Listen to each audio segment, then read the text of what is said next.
Bonjour et bienvenue à l'émission Chrétiens comme Christ. Nous sommes heureux de vous retrouver à nouveau sur notre plateau avec Nathanaël et Christine. Bonjour. Et nous allons voir aujourd'hui quelque chose d'extraordinaire. Je vais laisser la parole à Christine. Eh bien oui, ce qu'on va voir aujourd'hui, c'est que Jésus va marcher sur l'eau.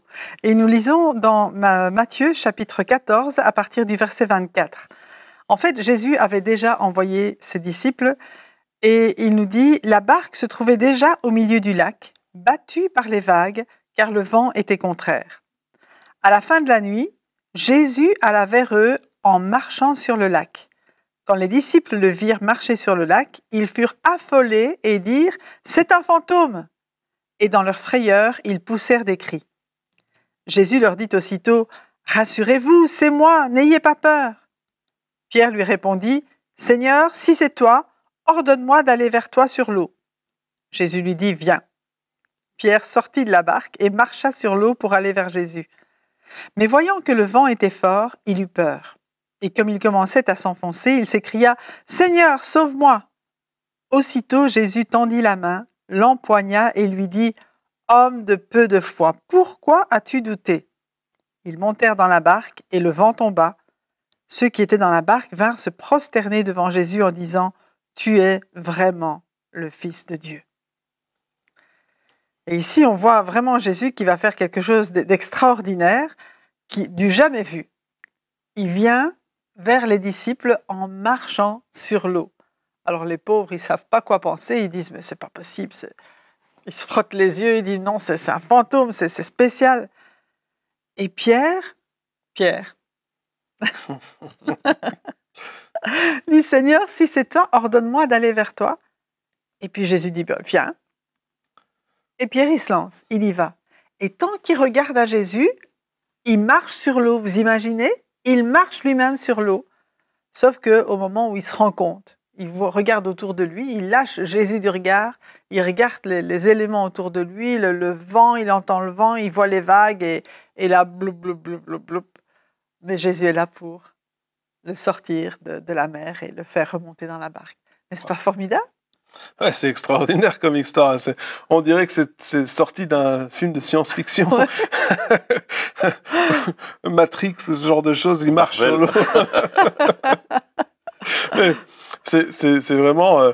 je veux dire, à part pour les personnes qui étaient là, je veux dire, je suis sûr que quand les disciples sont allés raconter ça à leur famille, ils ont dû leur dire peut-être que vous avez abusé un peu sur la boisson. Parce que c'est vraiment... et puis, je veux dire, si on veut être honnête, je ne sais pas s'il y en a un de nous qui a déjà marché sur l'eau. En tout cas, je ne connais pas. Je connais pas personnellement ce genre de personne, mais on peut essayer dans le bain, on peut essayer... Nous, on a essayé au Québec, hein, à moins 30, on a marché sur le lac. Oui, mais il était gelé. C'est pas le même. Mais bon, voilà, marcher sur l'eau, t'essayes dans le bain, ça marche pas. T'essayes dans la piscine, ça marche pas. Il faut faire attention.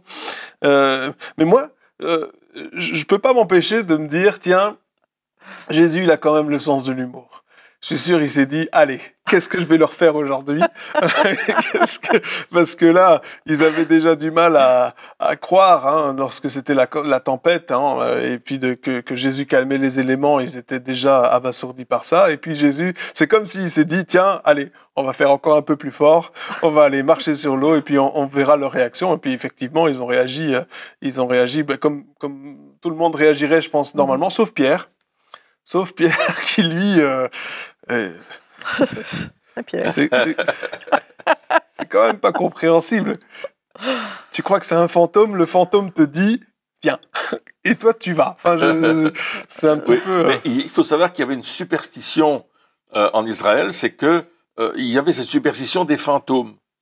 Et quand ils ont vu, parce qu'il faisait pas très clair, c'était quand même pendant la nuit. Ouais. Il y avait peut-être des nuages, parce qu'il y avait une tempête, donc il y avait sûrement des nuages, il y avait sûrement peu de lumière, et ils ont vu cette ombre, ce personnage s'avancer sur l'eau, et tout de suite, ils se sont imaginés, waouh, quelle horreur, c'est quoi un fantôme? Qu'est-ce qui va nous arriver? Et moi, ce qui m'interpelle, c'est que Jésus les avait renvoyés. Donc, il n'y avait plus de barque pour aller sur la mer. Et Jésus n'était pas un marin. En tout cas, parce que je sache. Et il les avait renvoyés et eux étaient partis. Et puis là, Jésus, lui, il décide de prendre un moyen de transport beaucoup plus rapide que le bateau qui marche sur l'eau. Et on voit cette puissance miraculeuse qui est en train de s'accomplir sous les yeux des disciples, où Jésus va aller au-delà de ce que naturellement il est impossible de faire. L'eau, c'est du liquide, tu peux pas marcher sur du liquide, à moins qu'il soit gelé, bien sûr, mais tu peux pas marcher sur du liquide. C'est impossible. Donc, il va aller au-delà des lois physiques et il nous démontre qu'il va au-delà des lois physiques et l'action de Pierre est quelque chose d'extraordinaire parce que Pierre va démontrer que lui aussi, il peut aller au-delà des lois physiques et qu'il peut marcher sur l'eau. Ça, c'est quand même une leçon de montrer que Jésus est au-dessus de la loi physique qui peut nous être nommée, que nous connaissons la pesanteur, etc. Même des lois de toutes sortes au niveau de la nature, des choses physiques qu'on a étudiées. Dieu est au-dessus de tout ça. Il est au-dessus de tout ça parce qu'il a créé toutes choses. Oui, et puis comme tu dis, c'est intéressant parce que si c'était seulement Jésus qui avait marché sur l'eau, on aurait dit, bien sûr, c'est normal, il est Dieu, et donc il est capable de marcher sur l'eau, logique. Mais parce que Pierre aussi a marché sur l'eau, on est obligé de reconnaître que même nous, les êtres humains, pleins de péchés, de défauts et tout ce qu'on veut, sommes capables, avec l'appel de Dieu bien sûr, Exactement, on est d'accord, sommes capables de faire aussi la même chose que Jésus. Et je pense que ça, c'est quand même intéressant de regarder ça en se disant, ah oui, donc c'est pas juste Dieu qui l'a fait, pas juste Dieu fait homme, Jésus Dieu fait homme qui l'a fait, mais aussi un être humain qui, à l'époque, en tout cas, n'était pas baptisé du Saint-Esprit. Pierre n'avait presque que des défauts, hein. À part le fait qu'il était fonceur, voilà, il faisait plein de bêtises. Et malgré ça, cet être humain-là a marché sur l'eau. Alors peut-être quelques secondes, enfin, on ne sait pas combien de temps il a marché, mais il l'a fait quand même. Oui, mais il y a vraiment quelque chose de très important que tu as dit. Et que Pierre a dit, il dit, Seigneur, si c'est toi, ordonne-moi d'aller vers toi sur l'eau. Et si Jésus ne lui avait pas ordonné, si Jésus n'avait pas dit viens, il ne serait jamais sorti du bateau.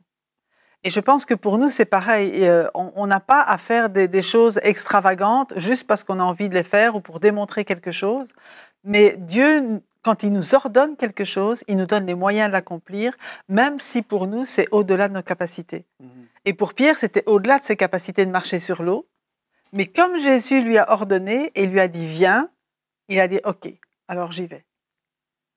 Et c'est vraiment très important parce qu'on connaît aussi malheureusement des exemples de personnes qui ont voulu marcher sur l'eau, mais juste sans pour avoir... le fun. Oui, juste pour le fun ou même parfois par nécessité, mais sans avoir reçu l'ordre de Jésus de le faire. Et ça s'est mal terminé. Donc il faut faire très attention et savoir... Jésus ordonne, alors il te donne les capacités de le faire. S'il n'ordonne pas, fais attention. Et dans ce texte, on voit Pierre qui va éprouver l'esprit. La silhouette qu'il a, il va l'éprouver. Si c'est toi, hein, il va éprouver, il va essayer de savoir est-ce que c'est vraiment Jésus. Parce que Jésus va leur dire, rassurez-vous, c'est moi, n'ayez pas peur. Et Pierre répondit, Seigneur, si c'est toi, ordonne que j'aille vers toi sur les eaux. Et ça, il faut qu'on éprouve les esprits. Parfois, on a des idées comme ça, qu'on doit faire quelque chose, mais il faut l'éprouver pour voir si c'est vraiment Dieu. Dans la réponse, il dit « Rassurez-vous, c'est moi ». Quand il dit « c'est moi », l'expression dans le grec, c'est « je suis ». Je suis, ouais. Donc, il va dire « je suis ». « Je suis », c'est... Ça veut dire qu'il est Dieu. Qu'il est Dieu. Parce que seul Dieu peut parler absolument au présent. Hein. C'est pour ça que je suis. Voilà. Et attention d'éprouver les esprits pour ne pas faire n'importe quoi, parce que tout d'un coup, une idée nous passe par la tête, on va faire quelque chose de grand, d'extraordinaire. Puis Dieu nous a jamais demandé de faire ça. Mais il y a des puissances des ténèbres, on ne doit pas oublier ça. Il y a des puissances des ténèbres qui viennent et qui essayent de nous perturber pour qu'on n'aille pas dans le bon chemin.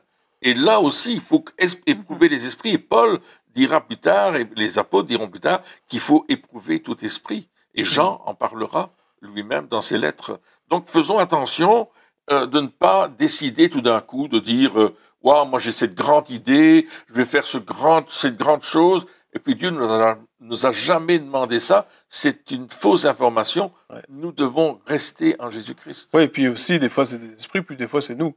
C'est Ouais. juste notre Juste propre envie, ambition, ouais, et notre de ambition, dire, ouais. tiens, parce qu'il y a aussi des fois cet orgueil qui est là en disant, ben voilà, si je fais ça, alors les gens me regarderont mieux, hein, si je marche sur l'eau, ben, je serai adulé, etc. Et malheureusement, il y a beaucoup de personnes qui cherchent justement cette vaine gloire, hein, cette gloire des hommes, et au nom de Dieu, ils essayent de faire des choses qui sont pas de Dieu, que Dieu ne leur a jamais demandé de faire. Et voilà, c'est pas forcément mauvais en soi.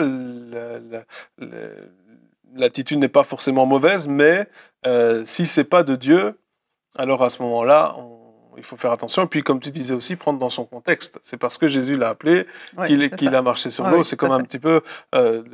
Enfin, surtout la lettre tue, donc des fois on voit des paroles comme ça qui sont dites, par exemple, ils marchent sur les serpents et les scorpions. Certaines personnes ont poussé ça à l'extrême en lâchant des serpents dans les réunions pour voir comment les gens allaient se débrouiller. Enfin, je veux dire, à un certain moment, il faut faire aussi attention c'est pas le but.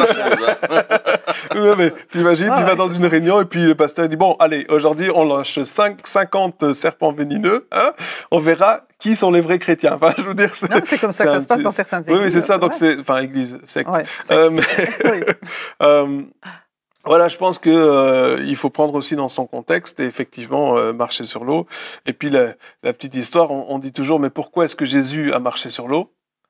C'est parce qu'il ne savait pas nager. Ça, j'y crois. Mais dans la tempête, il aurait eu difficile quand même. Oui, c'est vrai. Mais moi, je trouve que Pierre, qui était si intrépide, malgré tout, va couler et Jésus va intervenir. Ouais. Parce que Pierre va dire, sauve-moi, sauve-nous, fais quelque chose. Il coule vraiment. Mais c'est pas une tare de couler. Ça peut nous arriver. Ouais. Ça peut nous arriver de subir un échec parce qu'on a cru que ce qu'on allait faire, et c'était peut-être très très bon, mais on a eu peur des choses qui nous entouraient et on s'est retrouvé dans l'échec. Je pense qu'il faut faire attention également de ne pas rejeter les gens qui ont des échecs dans ce qu'ils font. Il faut les encourager. C'est comme ça qu'on apprend de toute façon. Dans les échecs, on passe tous par des échecs. Tout à fait. Donc c'est comme ça qu'on apprend, c'est comme ça qu'on acquiert de la sagesse aussi, hein, c'est en se trompant. Ouais. En faisant beaucoup de bêtises. Et qu'on descende de notre piédestal. Et quand on descend de notre piédestal, on reste humble. Hein. Mais et puis aussi, ce qui est important, je pense, de signaler dans cet exemple, en tout cas, c'est que dans l'autre exemple qu'on a cité dans l'émission passée, on voyait que Jésus a calmé la tempête, qu'il y avait cette paix, etc. Donc c'était un truc une fois. Mais ici, on voit que lorsque Pierre a marché sur l'eau, il pouvait pas. Apparemment, une fois qu'il a enlevé son regard, de Jésus, qu'il n'était plus fixé sur Jésus, ne fût-ce qu'un instant, et qu'il s'est fixé sur les éléments, à ce moment-là, il a coulé. Est-ce que ça veut dire aussi qu'il y a certaines situations où le seul moyen de traverser, le seul moyen d'y arriver, c'est de garder nos yeux fixés sur Jésus constamment? Oui, je crois qu'il y a des situations comme ça où, justement, pour conserver la paix, aussi dont on parlait la fois passée, c'est de garder les yeux sur celui qui a le contrôle sur toute chose, sur celui qui est capable de nous faire passer, de nous faire traverser, de nous faire des choses parfois extraordinaires. Parce que le problème, c'est qu'on regarde aux circonstances et on regarde souvent à nos incapacités. Hein, si je regarde à moi-même, je dis souvent, si je regarde à moi, je fais une dépression dans 5 minutes. Mais l'important, c'est de regarder à Jésus parce que lui, il a misé, quelque part, il a misé sur nous. Il a tout donné pour que nous soyons capables aussi de faire les choses qu'il a faites et au moins d'obéir à ce qu'il nous demande de faire. C'est un petit peu, alors comme lorsqu'on marche sur l'équilibriste, ou quand on marche comme ça et qu'en dessous il y a le vide, hein, si on va sur un pont, je sais pas moi, on dit surtout regarde pas en bas. Ouais, ça, c'est ça, c'est surtout regarde pas en bas. Et même c'est mieux si de l'autre côté il y a quelqu'un qui nous regarde justement. et qu'on fixe en gardant nos regards parce qu'on est en train de faire un truc totalement impossible, totalement irréalisable, en tout cas à notre manière de voir les choses. Et le seul moyen d'y arriver, et je pense que beaucoup de personnes sont dans ce cas-là, le seul moyen d'y arriver, c'est de garder nos yeux fixés constamment sur Jésus. Justement, l'Épître aux Hébreux nous dit qu'il faut croire que Dieu existe et qu'il est le rémunérateur de ceux qui le cherchent. Donc si on cherche Dieu, chercher, c'est quand même regarder quelque part de précis. On va savoir que Dieu va nous rémunérer, c'est-à-dire nous récompenser, nous amener dans cette dimension de la foi où il va nous élever quelque part. Et ça, c'est la grâce de Dieu. La fin du récit est extraordinaire dans ce texte ici, parce qu'ils vont se prosterner devant Jésus. C'est-à-dire qu'ils vont l'adorer et ils vont reconnaître qu'il est véritablement le Fils de Dieu. Plus nous allons vivre des événements qui vont nous amener loin dans notre foi, plus notre foi va saisir la réalité de Dieu, la réalité de sa grandeur, de son immensité, de sa capacité de pouvoir faire toutes choses. Mais c'est lui qui les fait, mais nous croyons et il le fait. Ouais. Et ici, il y a aussi cette notion de persévérer dans la foi. Donc Pierre, il s'est lancé, il a eu la foi, oui, je crois, et puis il a marché, mais il n'a pas persévéré dans la foi. Il s'est laissé attraper justement par les circonstances. Et il y a un autre endroit où Jésus dit, mais avant de commencer quelque chose, il faut calculer le coût. Ouais. Et je pense que le coût, Jésus ne parlait pas d'argent à ce moment-là. Je crois qu'il parlait de foi. Est-ce que ta foi va pouvoir te mener de l'autre bord? Avant que tu t'engages, est-ce que tu choisis de croire jusqu'au bout, quelles que soient les circonstances qui vont arriver? Et ici, c'est ce que Jésus a dit à Pierre, mais homme de peu de foi. Ça veut dire que tu as eu de la foi un petit peu, mais tu n'as pas persévéré. Ouais.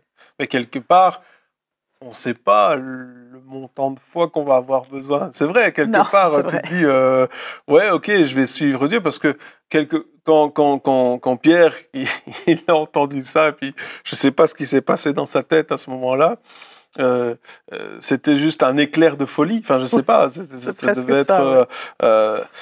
et puis, il a commencé, comme tu dis, et puis quand il est arrivé, il a commencé à marcher sur l'eau. Je suis sûr que pendant les quelques secondes qu'il a marché, il a dû se sentir comme volé, au-dessus de tout, quoi. C'est quand même extraordinaire. Et après, évidemment, il y a eu les éléments. Mais comment savoir combien de fois on va avoir besoin pour avancer, pour aller jusqu'au bout? Parce que c'est pas... Est-ce que le but de Jésus, enfin, je crois, le but de Jésus, c'était, à mon avis, de prendre Pierre et puis d'aller de l'autre côté avec lui. Et puis les laisser là, les autres, là, disciples dans la barque, tranquille. Puis, je pense que le but, c'était ça. Mais voilà, il a pas réussi jusqu'au bout, mais il a quand même fait quelque chose. Il a quand même fait quelque chose. Que personne d'autre n'a fait. Mais il était enthousiaste quand même, Pierre. Ouais. Hein. Il est super enthousiaste. Je ne sais pas comment il a fait quand il est sorti de la barque. Est-ce qu'il s'est jeté dehors? Est-ce qu'il a simplement mis un pied puis l'autre? On ne sait pas dire. Mais Jésus dit, si vous avez la foi comme un grain de sénévé. Ça veut dire que tout le monde a assez de foi, finalement. Absolument. Oui. Il y a une mesure de foi qui nous a été départie à chacun, dira l'apôtre Paul dans l'Épître aux Romains, chapitre 12. Et cette particule de foi, je vais dire, cette poussière de foi, peut-être cette graine de foi, elle va grandir. Mais c'est pas la foi qui va grandir en tant que telle. C'est nous qui allons voir Dieu plus grand. C'est ça. Dans toute sa splendeur et sa grandeur. Ce que Dieu veut, c'est qu'on le voit comme il est, tel qu'il est. Et les disciples ici se sont prosternés devant Jésus parce qu'ils l'ont vu tel qu'il est, suffisamment puissant pour marcher sur l'eau et pour non seulement marcher sur l'eau, mais quand il va aborder la barque, le vent va se calmer. C'est terminé. Ouais. Et puis après, Jésus, à la fin, il reprend Pierre, il dit « Pourquoi t'as pas assez de foi ?» etc. Mais moi, je pense un peu, enfin après, c'est une interprétation, mais je me dis, c'est un petit peu comme si ton enfant, à l'école, tu vois, il y a quelqu'un qui le bouscule, qui le frappe et tout, puis lui, il répond, il se laisse pas faire, là. Et après, t'es obligé d'engueuler ton enfant parce que c'est pas bien, mais d'un autre côté, tu te dis, quand même, tu t'es pas laissé faire. Et je pense que c'est un petit peu la même chose que Jésus, il a dit, homme de peu de foi, pourquoi tu doutais? Et d'un autre côté, il lui disait, lui là, Ouais. Lui, là, il a marché sur l'eau. C'est vrai qu'il est tombé, mais je pense que... Mais je crois que c'est aussi une leçon pour nous. Parce que pour Pierre, c'était normal, c'était la première fois, mais en disant, mais ceux qui vont lire ce passage vont se rendre compte que moi, je suis capable. Et donc vont pouvoir, à travers l'expérience de Pierre, fortifier leur foi en disant, mais si je te demande de venir, c'est que je suis capable de te porter et de te permettre de faire ce que je te demande, quelles que soient les circonstances. Mais là aussi, ce qui doit être notre détermination, peut-être à ce moment-là, c'est vraiment de garder nos yeux fixés sur Jésus. De garder nos yeux fixés sur celui qui nous a donné l'ordre.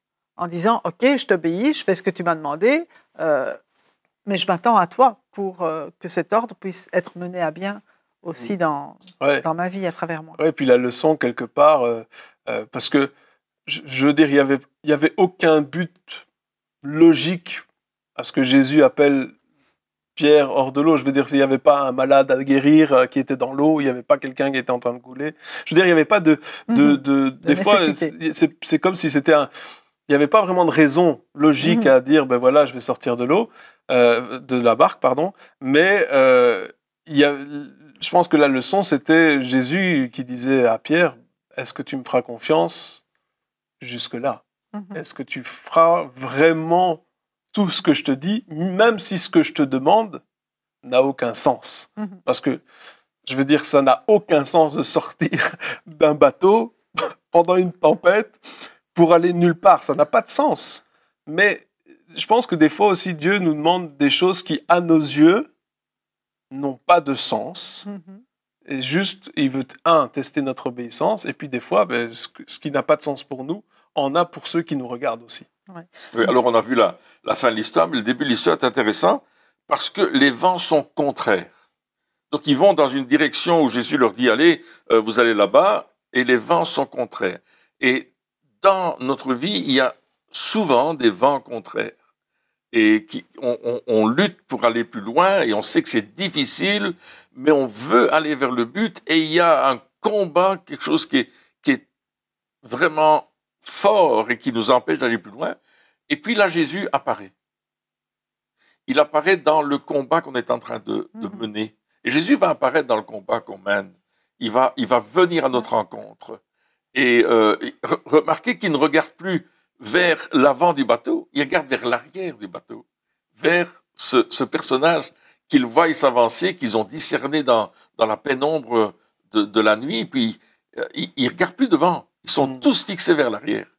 Et malgré, alors là, on ne parle plus du vent qui est contraire, on parle du personnage qui vient. Hein, et ça nous inspire quelque chose quand même, que quand les vents sont contraires, peut-être qu'il faut nous retourner et regarder à Jésus. Ouais.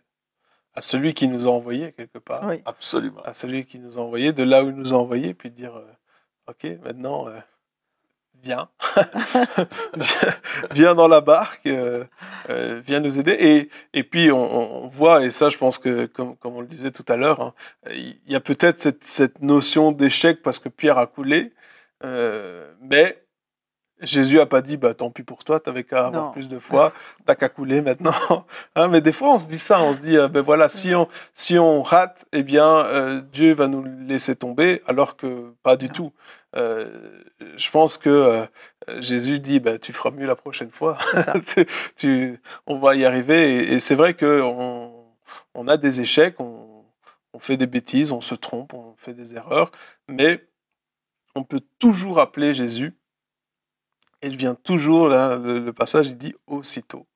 Aussitôt, Jésus tendit la main. Il n'a pas attendu, il dit, on va compter jusque 10 et on verra.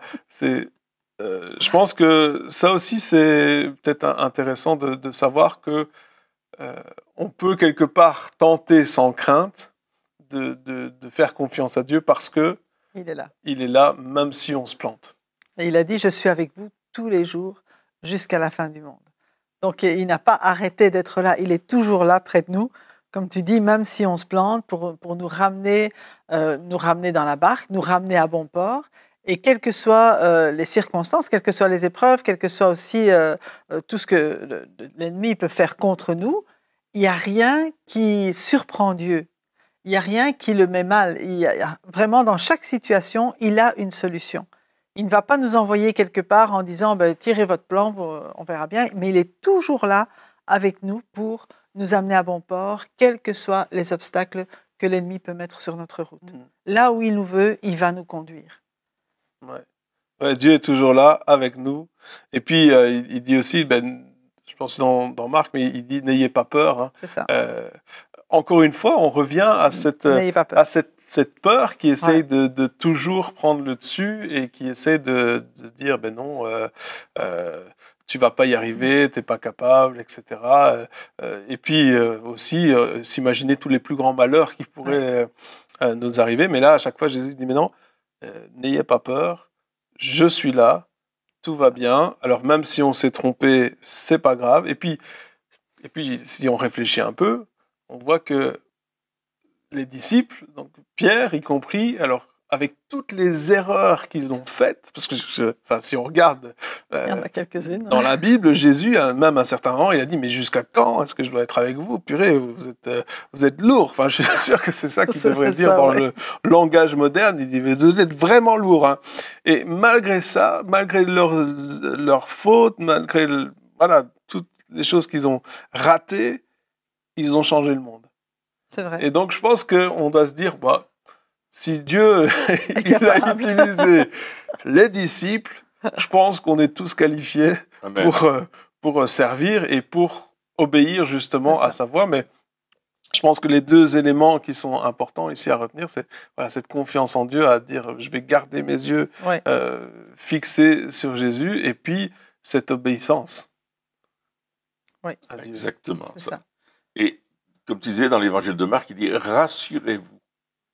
C'est important de se rassurer. Et la manière de se rassurer, c'est, en tout cas pour nous aujourd'hui, en tant que chrétiens, c'est de nous fonder, de rester fondés sur la parole de Dieu. C'est ça qui va nous rassurer. La circonstance dit ceci, mais la parole dit le contraire. Les gens disent cela, mais la parole dit le contraire. Croyons la parole. Fondons notre vie sur ce que la parole de Dieu dans la Bible nous explique et nous donne pour que notre foi soit solide. On est parfois trop compliqué. On essaye d'expliquer les choses à notre façon. Mais l'important, c'est que Dieu nous explique lui-même la situation dans laquelle on est et comment il la voit. Et on va construire, on va bâtir cette tour. Jésus disait qu'avant de construire une tour, il faut s'asseoir, il faut calculer si on pourra arriver jusqu'au bout. Eh bien, notre manière de calculer, c'est pas 1 + 1 = 2 et le total fait autant. C'est de dire, la parole de Dieu dit ceci, la parole de Dieu confirme cela, la parole de Dieu nous enseigne cela. Nous allons fonder notre construction, la construction de notre vie sur ce que la parole de Dieu enseigne. Et ça va faire grandir notre foi et on va voir les choses se réaliser parce que, justement, c'est écrit comme ça.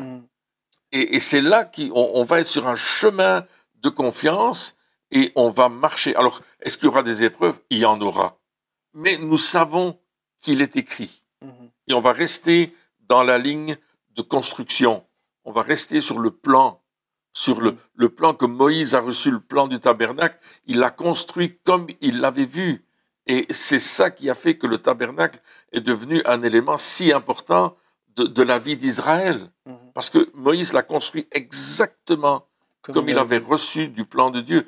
Et nous avons la parole de Dieu qui nous enseigne comment bâtir notre vie et rester ferme en Jésus-Christ. Amen. Et l'histoire de Pierre sur l'eau, c'est rester ferme. Absolument. Amen. Et c'est la parole de Dieu, puis notre proximité, notre intimité avec Jésus, notre regard fixé sur Jésus en tout temps. Eh bien, chers amis, merci de nous avoir suivis pour cette émission. Et puis, on se retrouve très bientôt pour la suite. Au revoir.